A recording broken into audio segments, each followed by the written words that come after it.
Assalamualaikum. Waalaikumsalam warahmatullahi wabarakatuh. Lanjut lagi guys. Lanjut guys. Bang, Siap. kali ini kita mau ngebahas tentang Moto2 dan juga Moto3 ya. Iya. Terutama untuk Moto3 Mario Aji. Mario Aji, our hero. Terus untuk Moto2, gue penasaran nih bang. Ya, Dengan performa Celestino Vietti, muridnya Valentino Rossi. betul. Dengan ya ini nih Nyuruki, Pedro juara Acosta. dunia Moto3. Betul, Pedro Acosta. Pedro Acosta. Iya. Karena kita tahu nih Pedro Acosta di Moto3, wah luar biasa Betul, gitu kan. betul. Sedikit mengingatkan Joan Mir ya. Dulu. Iya. Di Moto3-nya kan wah fantastis. Fantastis, Moto2-nya juga wah cukup digadang-gadang meskipun akhirnya cuma setahun Iya, karena langsung naik langsung ke Suzuki. Ke Suzuki, betul, betul. Nah, nih Bang. Kita ngebahas dari our local hero dulu Our ya. local hero, pembalap Indonesia, Mario Suryo Aji. Ya. Nih, menurut Bang Joni, Iya. Mario Suryo Aji akan seperti apa ketika tampil di Termas de Rio Hondo? Ini tentunya pertama selamat buat Mario Aji karena membuat sejarah baru di ajang Moto3 di mana dia menjadi pembalap Indonesia yang paling cepat menuai poin. Ya. Sebelumnya kan pembalap Moto3 itu Andi Gilang, dia butuh 5 ronde baru bisa mendulang poin dan ini Mario Aji kemarin tampil di ronde kedua di sirkuit Mandalika Lombok. Finish ke-14 dan menuai 2 poin, lebih tinggi dari sebelumnya Andi Farid. Ditambah pencapaian dari Start di front row. Iya, itu sejarah juga. Dan ini sejarah lagi di MotoGP Argentina karena dia menjadi pembalap Indonesia pertama di kelas Moto3 yang tampil di Termas de Rio Hondo. Sebelumnya Andi Farid Isdihar tidak tampil karena emang Argentina nggak ada. Kalaupun memang disamakan, wah ada tuh sebelumnya. Ya emang ada pembalap Indonesia pertama yang tampil di Argentina adalah Dimas Eki 2018. Moto2. Itu Moto2. Nah, kita bicara Moto3. Bicara soal adaptasi ya saya pikir ini mungkin emang sebenarnya kita kan sempat diskusi. Mestinya Mario Aji ini udah dari musim kemarin full series di Moto3. Artinya apa? Dia bisa mengambil jam terbang, bisa memahami rival-rival seperti apa dan juga mungkin mengerti karakter motor dari Moto3-nya. Nah, ini harapannya ini akan menjadi tugas berat buat Mario Suryo Aji di hari pertama bagaimana dia harus mencari setting, melakukan lap sebanyak-banyaknya. Baru kemudian dia bisa mendapatkan apa yang mungkin dia rasa menjadi settingan terbaik. Akan tetapi ya ingat bahwa ya tadi sempat dibahas di preview MotoGP Argentina 2022.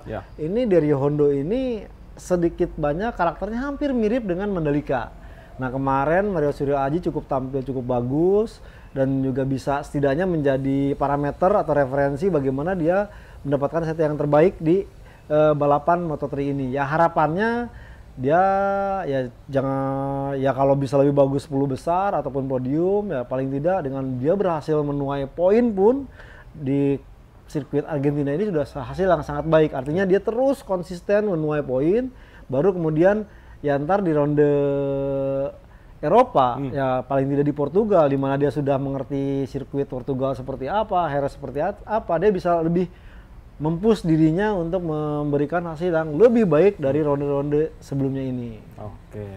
Jadi kalau kita bicara tentang performa Mario Aji di Termas de Rio Hondo, betul. Ada kemungkinan memang. Ada kemungkinan nih. Ya. Mario meraih poin. Saya merasa besar kemungkinan ada. Karena kemarin itu kan ya persoalannya adalah bahwa dia belajar kemarin itu sempat start ketiga, kemudian sempat bersaing di barisan depan, tiba-tiba ada yang hilang karena kehilangan grip. Mungkin di Termas de Rio Hondo ini dia bisa mendapat pelajaran banyak bagaimana strategi balapan di Moto3 ini tidak hanya kencang melesat ke depan terus istilahnya bikin jarak sekebon, itu tidak mudah, tapi bagaimana dia lebih fokus lagi ke soal bagaimana memanage tingkat keausan ban. Karena pembalap-pembalap yang saat ini menjadi pesaing terberat kan buat Mario Aji udah tampil bermusim-musim nih. Bagaimana Andrea Migno dari 2015 sampai sekarang masih mentok di Moto3, kemudian juga Dennis Foggia tahun 3 musim, artinya mereka sudah punya pengalaman banyak. Nah paling tidak ini bisa katakanlah buat Mario Aji pembelajaran, dia melihat rival-rival yang mungkin menjadi istilahnya siapa sih yang akan menjadi patokan setting nih ya, paling deket sih memang Dennis Foggia karena motornya hampir sama. Ya, sama-sama pakai Honda dia. Betul, harapannya ya Mario Aji mulai bisa beradaptasi dengan cepat, belajar dengan cepat, menimba ilmu lebih banyak. Dengan kondisi ini saya harapkan bisa menambah jam terbang, pengalaman, dan Mario Aji makin matang lagi di Moto3 musim ini.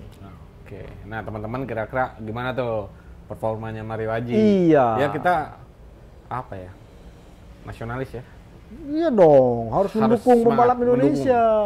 Siapa lagi yang mau dukung, ya kan? Nah, itu tentang Mario Aji. Mario Aji. Kita bicara tentang tadi tuh Bang, ini dua ini nih. Dua. Celestino Vietti dan juga Pedro Acosta. Kalau untuk Celestino Vietti, ini wah ini apa ya?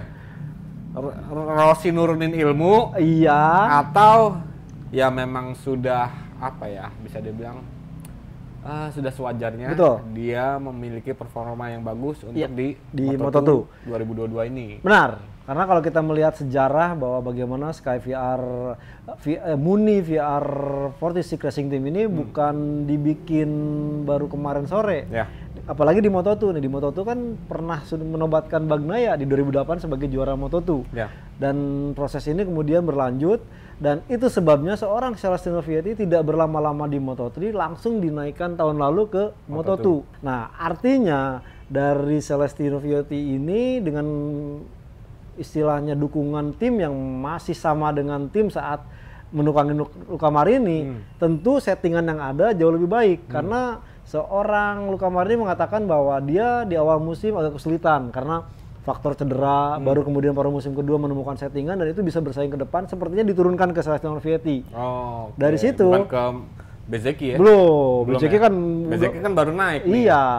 Nah, Celestino Vietti ini sebenarnya pada saat itu memang faktor postur tubuhnya yang terlalu tinggi, makanya dia langsung dinaikkan ke Moto2 dan ternyata seorang Celestino Vietti ini seorang yang fast learner, cepat beradaptasi, dan juga pengalaman tahun lalu dia juga mengungkapkan bahwa saya bisa tampil bagus di paruh musim kedua. Nah, bagaimana di musim ini dia istilahnya menarik mulai dari musim awal bisa lebih baik.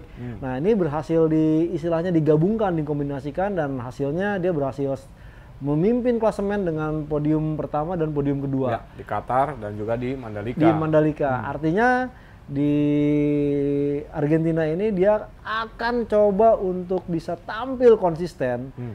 Paling tidak dia podium untuk tetap menjaga biasa di klasemen, tetap sebagai pemimpin pemuncak klasemen Moto2 musim ini. Ya. Oke. Jadi sebenarnya memang ya sudah saatnya ya betul. Celestino Vietti ya meletek karena VR 46 Racing Team juga udah pengen nih. 2017 ada Morbidelli, 2018 ada Pecco, terus masa 19 nggak ada, 20 nggak ada, 21 nggak ada, ya dua-dua inilah Celestino Vietti mungkin diharapkan bisa memberikan performa terbaiknya. Oke. Nah, performa Celestino Vietti ini agak berbanding terbalik dengan Pedro Acosta. Iya. Walaupun memang ya wajar nih kalau untuk Pedro Acosta. Setuju. Rookie. Musim pertama gitu. Betul. Tapi ada apa nih dengan Pedro Acosta? Jadi gue jadi ingat omongannya Pak Edi, manis-manis jambu. Gitu. Tapi apa ya? Ini bukan manis-manis jambu sih kalau si Pedro Acosta. Iya. Kenapa belum langsung bisa bersinar nih Bang? Satu hal ya tadi disebutkan emang dia debutan, itu pertama. Kemudian jangan lupa karakter motor Moto3 dengan Moto2 saat ini adalah berbeda. Mungkin di saat 600 cc Honda dengan Triumph sekarang? Iya, dengan Triumph sekarang yang elektroniknya dulu tuh masih agak free, bebas sesuai dengan pabrikan. Sekarang udah Magneti Marelli mirip dengan MotoGP. Ini bagaimana settingan berbeda sedikit, istilahnya cuma beda 1 derajat kurvanya, entah mungkin cuma 0,0 sekian, ini mengubah settingan keseluruhan. Nah, sementara itu ini 3 silinder 765, sementara pada saat Di Moto3 hanya 250 1 silinder. Artinya bagaimana benar-benar nih Acosta belajar baru setting motor yang awalnya dari 1 silinder ke 3 silinder. Kemudian ECU-nya yang awalnya mungkin sederhana dari Dell'Orto ke Magneti Marelli, dan ini agak butuh waktu buat seorang Pedro Acosta, meskipun ya kita lihat sebenarnya bukan grafik menurun loh dari seorang Pedro Acosta, tapi dia meningkat, bahkan kemarin di Mandalika pun dia masih bisa turut bersaing, tapi demi mencari istilahnya banyak pengalaman dan juga banyak lap dengan motor Moto2 saat ini, Pedro Acosta memutuskan untuk ya udah coba mengetahui semaksimal apa performanya. Artinya ya mungkin ini baru tahun pertama, seandainya Pedro Acosta pun bisa tampil melejit, ini benar-benar suatu talenta luar biasa. Tapi seandainya katakanlah ya belum berhasil menjadi juara musim ini, dia akan coba di tahun depan dengan hasil saya pikir akan lebih mirip saatnya di Moto3. Jadi ya jangan terlalu menjudge itu, Pedro Acosta cuma jago di Moto3. Enggak, ini memang butuh adaptasi. Ya seorang Celestino Vietti semusim lalu dia udah pengalaman di Moto2, dia tahu motornya seperti apa karena motornya sama Triumph. Kemudian dari settingan yang ada dia kombinasikan, hasilnya cukup bagus. Sementara Pedro Acosta masih butuh waktu. Ya. Nah, sementara kan setimnya Augusto Fernandez memang jauh berpengalaman. Tapi problemnya apa? Ya masa iya dia mau memberikan settingnya ke Pedro Acosta kemudian nanti malah menyalip atau menikung dia. Ini kan akan menjadi gengsi buat si pembalap sendiri. Jangan lupa bahwa lawan terberat kamu itu adalah rekan setim kamu. Nah, ini yang menjadi patokan buat Augusto Fernandez, mungkin tidak terlalu memberikan feedback, masukan kepada Pedro Acosta. Oke, jadi itu ya Bang ya? Itu. Karena kalau tadi gue ingat omongan lu bahwa ini beda nih Moto3 dengan Moto2. Betul. Gitu kan.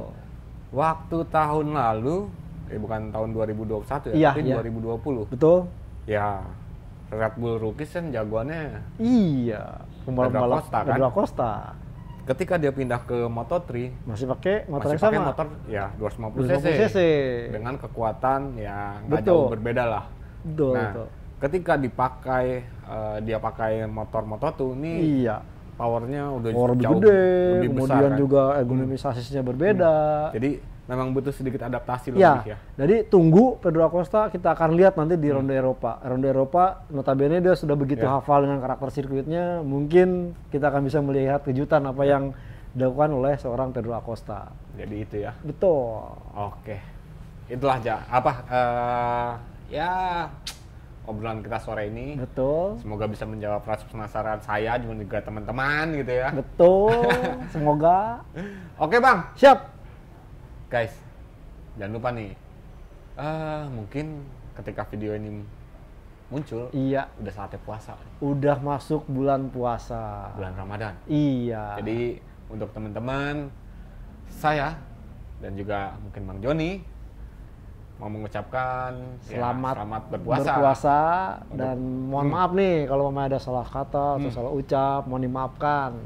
Jadi semoga kita menjalani puasa dengan khusyuk ya. Iya, dan juga tidak bocor sampai habis, sampai full. Dan kita menyambut hari kemenangan sebulan kemudian. Oke, jadi untuk teman-teman yang akan melakukan ibadah puasa, selamat berpuasa. Selamat berpuasa. Saya Kabudiansyah dari Autores ID dan juga gridauto.com. Mohon pamit guys. Saya Joni Lono Mulia dari motorplusonline.com. Turut pamit. Assalamualaikum. Waalaikumsalam warahmatullahi wabarakatuh.